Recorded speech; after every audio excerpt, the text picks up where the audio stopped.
مرزا قادیانی نے ایک گستاخ عبارت ذکر کی ہے. مرزا قادیانی ٹوٹی پوٹی عربی کو ملا کر نا، عربی اسے آتی نہیں تھی، الکٹۃ تتحرک پوچھا لہا، اس طرح اس کی عربی تھی. ٹھیک ہے نا، ٹوٹی پوٹی عربیاں ملا کر وہ کٹے کے پوچھل کو ہلانے کے چکر میں وہ دو جملے مرزے نے لکھے. کہتے ہیں کل مسلمی یصدقنی ویقبل دعوتی الا ذریۃ البغایا، کہ جس نے مجھے مانا اس کی ماں نے اسے حلال جنا، جس نے نہیں مانا اس کی ماں نے حرام کاری کی ہے. مفتی محمود رحمہ اللہ نے کتاب پیش کرنے سے پہلے پوچھا اسمبلی کے لوگوں بتاؤ مرزے کو مانتے ہو؟ تو سب نے کہا جی سفارش ہم نے حضور پاک سے قیامت میں لینی ہے، ہم بڑے گناہ گار ہیں، ہم خطا کار ضرور ہیں، روسیا کار ضرور ہیں، غلط کار ضرور ہیں، گناہ گار ہیں، پر ہم اپنے نبی کے غدار نہیں ہیں. ہم رسول اللہ کے حبدار ہیں، وفادار ہیں، تابع دار ہیں، فرما بردار ہیں، ہم غدار نہیں ہیں. ہم حضور پاک کو آخری نبی مانتے ہیں بابا. تو مرزا نے کہا اچھا آؤ بتاؤ تمہاری ماں نے تمہیں حلال جنا یا حرام جنا؟ اپنی ماؤں کے کردار کو پیش کرو، اپنے ولدیت کی اخلاقیت کے درجے اور میزان پر پیش کرو، بتاؤ تمہاری ماں نے تمہیں کیسا جنا؟ مفتی محمود کیا کہہ رہے ہو، کیا باتیں کر رہے ہو؟ کہ یہ لو مرزے نے کہا جو مجھے نہ مانتا وہ حرام زادہ ہے. اب تو انہوں نے مرزا ناصر کو دیکھا. وہاں مرزا ناصر کیسے آیا تھا؟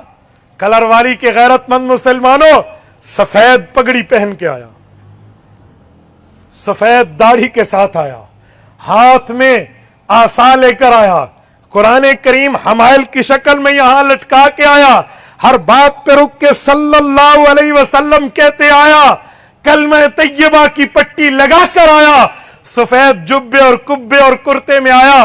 حیران ہو گئے لوگ کہ یار اس بندے کو لوگ کافر کہتے، یہ مرزا ہی ہے.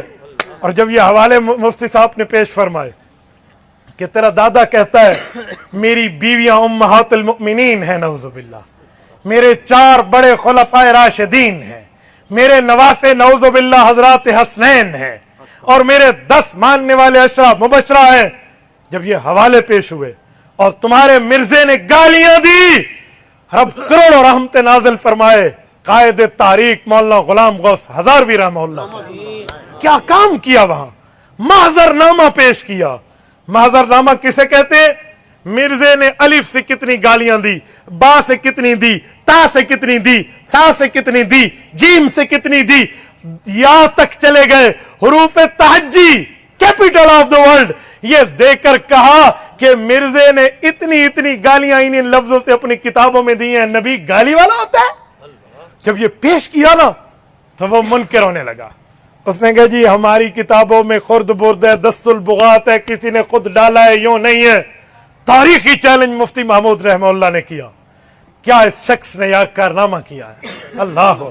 مفتی صاحب نے فرمایا جناب ذوالفقار علی بھٹو صاحب آپ بھی وزیر اعظم ہیں اور ایمان رکھتے ہیں رسول اللہ کی ذات پہ، اور میں آج بھی ذوالفقار علی بھٹو کے اس کام کو خراج تحسین پیش کرتا ہوں. انہوں نے کام کیا ہے، جو کیا ہے اچھائی کو ماننا چاہیے.